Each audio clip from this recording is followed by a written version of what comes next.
સ્થાનિક સ્વરાજ્યની ચૂંટણીને નૌતમ સ્વામીએ ધર્મયુદ્ધ ગણાવ્યું છે। આ લડાઈ ધર્મ અને અધર્મ વચ્ચેની છે। સજ્જન અને દુર્જન વચ્ચેની આ લડાઈ છે। દીકરીઓને લવ જિહાદમાં ફસાવતા વિધર્મીઓ સામેની લડાઈ। ઉઠો, જાગો અને મતદાન કરવા માટે જાઓ।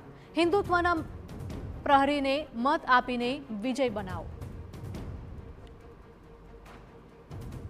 આ લડાઈ ધર્મ અને અધર્મની વચ્ચે છે। સજ્જનતા અને દુર્જનતાની વચ્ચેની લડાઈ છે। આ લડાઈ હિન્દુ મા બેન દીકરીઓને લવ જિહાદના નામે ફસાવતા વિધર્મીઓની સામેની લડાઈ છે। આ લડાઈને જરા પણ ઓછી ના આંકશો। ઉઠો, જાગો અને મતદાન કરવા દોડો। આ મતદાન હિન્દુત્વનું મતદાન છે।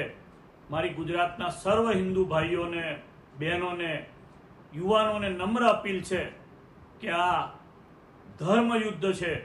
જાગો, ઉઠો અને આપણા હિન્દુત્વના પ્રહરીઓને મત આપી અને જીતાડી અને વિજય બનાવો।